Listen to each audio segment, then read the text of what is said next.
So as I go through this playlist, the easiest way to do this is, of course, to just change out the logo, erase the numbers underneath of each header, and then plant the new logo on and write in the new numbers. Now with Carolina, that's more of a challenge because it is a flatter, wider logo than the other ones. So yes, it's dangling off the board a little bit. Uh, that's just how it looks. That's how it works for this one. And the other option was to push it all the way on, erase all the numbers, and go through it all again. And then I'm probably gonna missing something because that's what ends up happening. And then my OCD kicks in, and then yeah, all hell breaks loose at that point. So Carolina, the all-time best of the Carolina Hurricanes. Now this includes the Hartford Whalers, obviously, and it's been a checkered past for this team. It really has. Not a whole lot of success to be had, and yet there's a Stanley Cup in there, and there's a history of going to at least the conference finals every time they make the playoffs. I can't figure that out. That's one of those weird things where you suck, or you're at least in round three. Yeah, I don't know. I guess it's all or nothing with these guys, which is admirable on some level. So their all-time leader in points is Ron Francis, and he is the best Hurricane slash Whaler player they had. And he did play for both. He played for the Whalers, left, and then he came back and played for the Canes.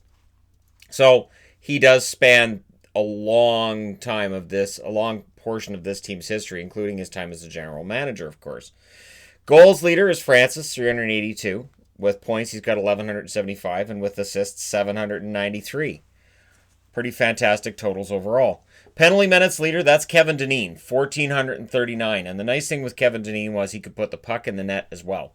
So Dineen did a little bit of everything. It's understandable that teams would look at Kevin Dineen and see coaching material there because of how he played the game. He played it, and this is sort of an old-time hockey kind of quote. He played it the way the game's supposed to be played. So he had an edge, he could fight, and Dineen, one of the best players that they had as a Whaler in their history. Now, power play goals, Ron Francis leads with 132 career. That's not bad.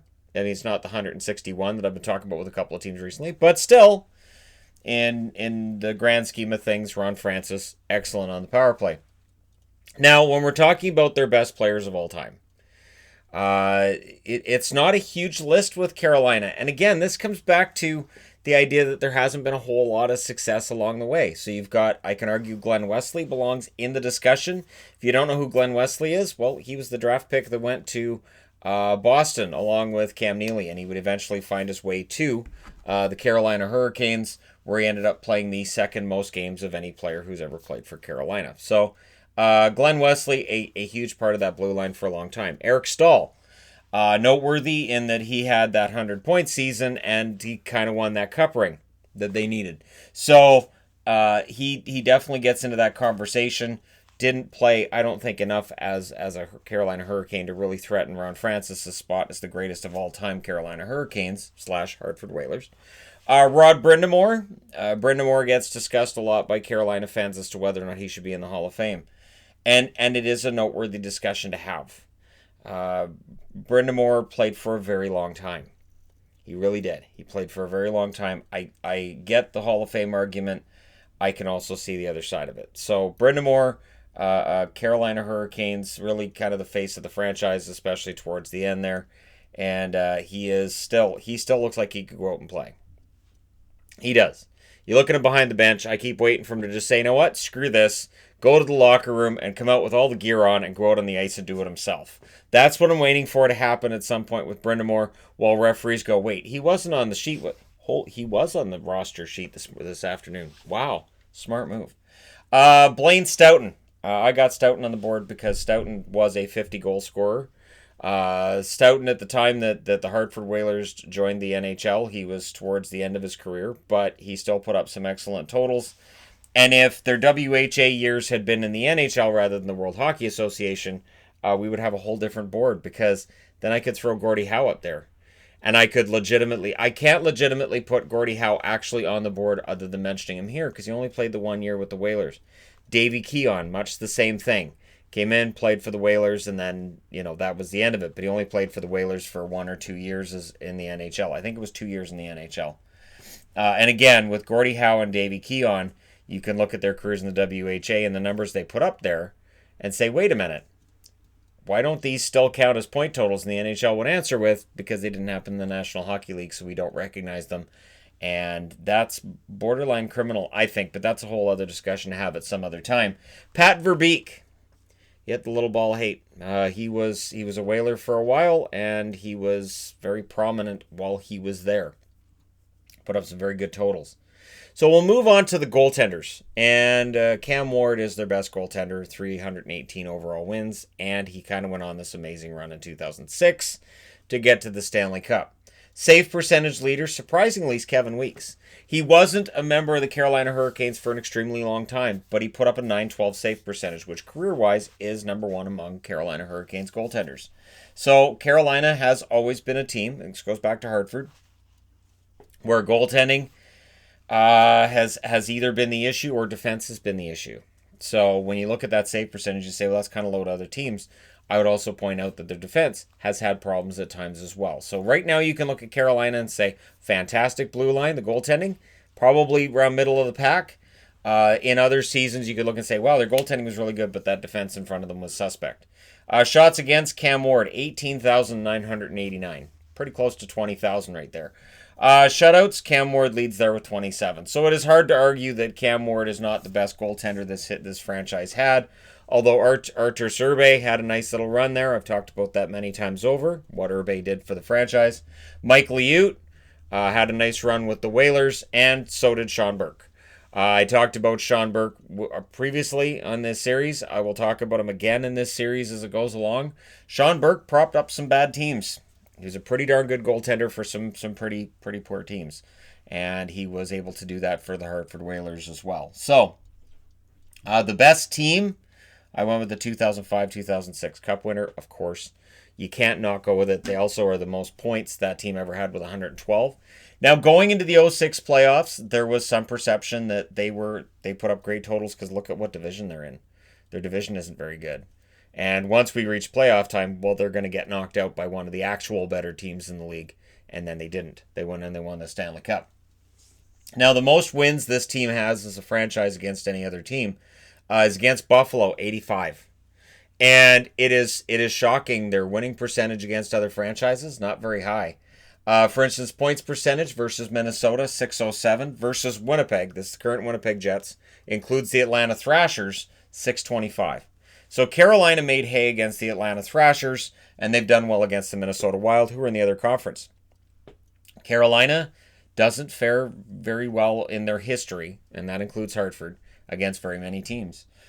Goals for, the most goals for against any one team, it's against Buffalo with 606. Goals for per game, this is where things get kind of interesting, it's against Toronto, 3.52. How much of that is in the 80s? Well, I didn't get that. I'm not delving that far. We're talking the best of, not delving into the deep dives of each franchise. As this summer rolls along, if it's a 6-month summer, I may very well have time to get into deep dives on every single team and do up madness boards on my 4x3 foot board. Goals against per game, that's against Ottawa. I mentioned this in a couple of the recent best of series. Against teams that came along during the dead puck era, it's not surprising if they show up as the team you have the best goals against versus. And so Ottawa, 2.56 goals against per game against the Ottawa Senators. Now, notable captains, if we're going to get into that list, Jordan Staal and Eric Staal have both been captains of this franchise. It's a rarity to see two captains from the same bloodline, much less brothers. Justin Williams is in there. He was captain for a season there. Brenda Moore, of course. You got to mention Brenda Moore. You have to mention Francis. You have to mention Dineen. And then you go back far enough into Whalers history. You've got Mike Rogers, who was captain for one season. And you've got Rick Lee, who was captain their inaugural season. And for, I think it was like 30 games of the second season before he's moved on from. So Rick Lee was their first captain in the National Hockey League. So there's a trivia answer for you. Longest playoff streak. This is where things get kind of... this is where the asterisk comes in, where people say, oh, the best of the Hurricanes. 7 seasons, 1986 through 1992. And, of course, that's during an era where 16 out of 21 teams make the playoffs. In 92, that would have been 16 out of 22 teams that make the playoffs. And so that kind of skews things. But I will say this. A couple of those Whaler teams, pretty darn good. Didn't get out of the second round, but they were still pretty darn good teams. and it's worthy of note that they were a good team.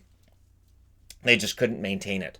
The biggest problem that this franchise has had all the way along has been maintaining it. So when Carolina fans get kind of upset that they're like, Shannon's not taking Carolina seriously. Oh, he's betting on Carolina to miss the playoffs. How? And it's just their history tells me that being able to maintain that's been a problem. And it's along that same line as when I tell Vancouver fans, I don't think they ever win the Stanley Cup. It's that same sort of idea of until I see a change in trajectory, I'm and maybe it's because I'm old and set in my ways. Yes, that's what we'll go with from now on. Shannon is old and set in his ways. We'll just use that from now on. Best coach, I went with Paul Maurice because he was coached for a very long time and he coached them to a Stanley Cup. Best GM, Jim Rutherford. I know Rutherford by the end of his run, Carolina fans weren't happy with Rutherford for the most part. I didn't think Francis got in a long enough run as general manager. I thought he had some kind of a plan in motion, and then they pitch him out and bring in Don Waddell. Waddell's done a decent enough job, but I still think Rutherford's the best GM they've had. Now, in the category of he was a Cane, it's a small list. It's a small list because, again, it's a franchise that they don't seem to have a whole lot of Hall of Famers that end their careers there like Arizona did, and there doesn't seem to be a whole lot of rentals. Anson Carter played there 10 games. And I can imagine it would be easy to forget that Carter was a member of the Carolina Hurricanes. Kirk Mclain was a goaltender for them for 8 games. I'm trying to remember if he came over there from the Rangers and then went to Florida. But either way, Kirk Mclain did kind of bounce around a bit towards the end of his career. He is known mostly as a Vancouver Canucks goaltender. I've got his poster on my wall here. Mark Recchi and Doug Weight, both Reynolds, who came in, and they were kind of Reynolds at a very important time. That 05-06 Cup winner, very often regarded as, this was the worst Cup winner ever. This is the lowest rated Cup winner ever. Need to look at the roster. It was actually a pretty darn good roster that they had, and they did have rentals that absolutely worked out. So when you want to talk about teams that they use the rental market to their advantage, to me, Carolina tops the list. But there you go. There's the best of the Carolina Hurricanes. Let me know your thoughts in the comment section below as always. If you're going to try to make an argument about Sebastian Aho or Andrei Svechnikov, they're a little early in their career to put them in this category right now. Eventually, yes, Aho, Svechnikov could be on this board. Eventually, Slavin gets on this board. But for right now, for what this video is, and for talking about their all-time greatest, I don't have them in that list yet. But I do this video again in 5 years, that probably changes. Let me know your thoughts regarding that. Do hit like and subscribe. If you're browsing your way through, you just happened upon this video. The channel is very, very close to 136,000 subscribers. I would say that during this troubling time and this stoppage, the fact the channel still continues to grow, that attests to my viewers and to my support that I've had out there, that it continues to grow. Thank you guys so much for that. It is greatly appreciated. Don't forget to like and subscribe because it'll push it over that 136,000. I will talk to you again soon.